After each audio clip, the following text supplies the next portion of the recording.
Dear ladies and gentlemen, you want to learn how to talk in English, you want to be fluent in English language. English language में बोल चाल सीखने के लिए क्या चीज़ चाहिए, ये बड़ी इंपॉर्टेंट बात है। यानी अगर आप कोई भी दुनिया की ज़ुबान, इंग्लिश हो, इटालियन, फ्रेंच, स्पेनिश, डैनिश, कोई भी लैंग्वेज आप चाहते हैं बोल सके, बोलकर अपनी हर बात, अपने पॉइंट ऑफ व्यू, अपने आइडियाज़ लोगों से शेयर कर सके, तो इंग्लिश लैंग्वेज में और दीगर दूसरी ज़ुबानों की तरह क्या ऐसी चीज़ें चाहिए कि आप फ्लुएंटली लैंग्वेज बोल सकें, हेजिटेशन ना हो, कॉन्फिडेंस हो। इन तमाम चीज़ों को सीखने के लिए आपको 6 मुख्तलिफ चीज़ों की ज़रूरत होती है। 6 अगर मुख्तलिफ चीज़ें आप सीख लें तो आप दुनिया की कोई भी ज़ुबान फ्लुएंटली बोल सकेंगे, कॉन्फिडेंस के साथ। हेजिटेशन नहीं होगी, कॉन्फिडेंस भी होगा और आपको ग्रामर भी पता लग जाएगी, कोलोकियल स्टाइल भी पता लगेगा। वो 6 मुख्तलिफ चीज़ें क्या हैं जिस पर आपने काम करना है। तो वो 6 मुख्तलिफ चीज़ों में एक है vocabulary, words, as many words as you can learn. तो वर्ड्स चाहिए, वोकैबुलरी चाहिए, किसी भी ज़ुबान के अल्फाज आने चाहिए। फिर उन अल्फाज के साथ साथ आपको उन अल्फाज की तरतीब का अंदाज़ा हो कि इन अल्फाज को जितने भी आपको ज़रूरत है आपने सीख लिए, समझ लिए, याद कर लिए। अब उन अल्फाज की आपको तरतीब पता हो। तरतीब को टेक्निकल लैंग्वेज में हम कहेंगे सिंटैक्टिक ऑर्डर्स। तो सिंटैक्टिक ऑर्डर्स या सेंटेंसेस कह लें या सिंटैक्टिक ऑर्डर्स कह लें कि उनकी तरतीब, किस तरतीब से उन लफ्ज़ों को बोला जाएगा, पहले कौन से लफ्ज़ कहने हैं, फिर कौन से, किस तरह से वो बातें बनेंगी। तो वर्ड्स और उनकी तरतीब, ये 2 बुनियादी चीज़ें अगर आपको आ जाए तो आप लैंग्वेज बोल सकेंगे। अल्फाज आ गए और उनकी तरतीब पता लग गई। और बाकी 4 चीज़ें क्या हैं जिनसे आप बेहतरीन इंग्लिश बोल सकेंगे।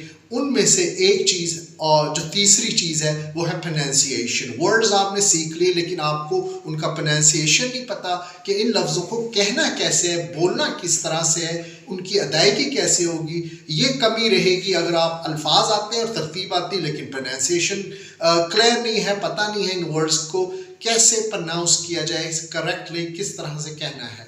तो ये 3 चीज़ें आ जाएंगी, लफ्ज़, उनकी तरतीब और उनका तलफ़ुज़, तो बस आपकी लैंग्वेज खूबसूरत हो गई। लेकिन फिर भी आपकी लैंग्वेज में कमी रहेगी और वो कमी क्या होगी, वो 3 मुख्तलिफ चीज़ों की कमी हो सकती है बोलचाल में। वो आपका जो है वो इंटोनेशन ख़राब हो सकता है, जो कि आप करेक्ट इंटोनेशन नहीं दे रहे बोलते हुए।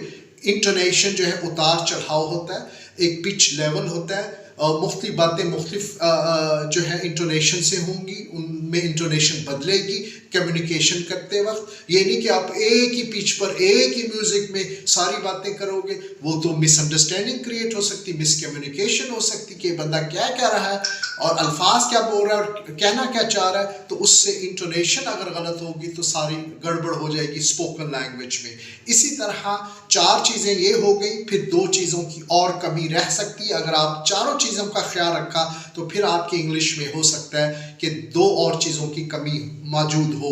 वो है stress, stress pattern. English language is called stress timing language. इसमें स्ट्रेस का ख्याल रखा जाता है, किस बात पर, किस सैलेबल में आपने स्ट्रेस करना है, किस पे नहीं करना। अगर स्ट्रेस बदल दिया मायने चेंज हो सकते हैं वर्ड्स के।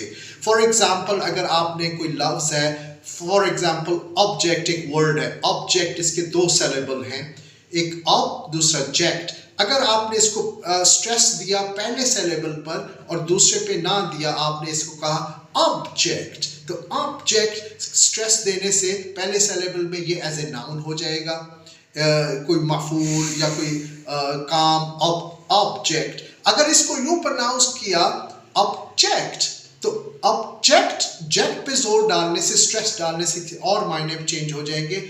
ये एज ए वर्ब बन जाएगा, एतराज करना।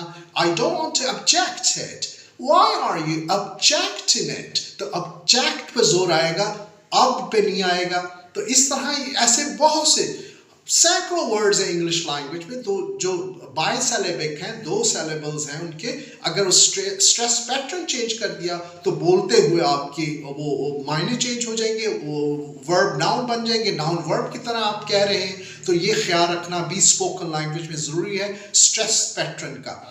इसके साथ फिर छठी चीज़ है एक्सप्रेशन, फिजिकल एक्सप्रेशन आपके किस तरह है, आप लैंग्वेज बोल रहे हैं, अगर आपके फिजिकल एक्सप्रेशन ठीक नहीं है, बोलते हुए लफ्ज़ भी ठीक है, सेंटेंसेस सिंटैक्टिक ऑर्डर भी ठीक है, इंटोनेशन भी ठीक है, प्रोनाउंसिएशन भी ठीक है, लेकिन आपका जो है एक्सप्रेशन ठीक नहीं है, फिजिकल एक्सप्रेशन, तो आपकी लैंग्वेज में मिसकम्युनिकेशन हो सकती है, गलत बात समझ आ सकती है। लिहाजा 6 मुख्तलिफ चीज़ों पर हमने इस लैंग्वेज कोर्स में काम करना है, सीखनी है, समझनी है, उनकी प्रैक्टिस करनी है।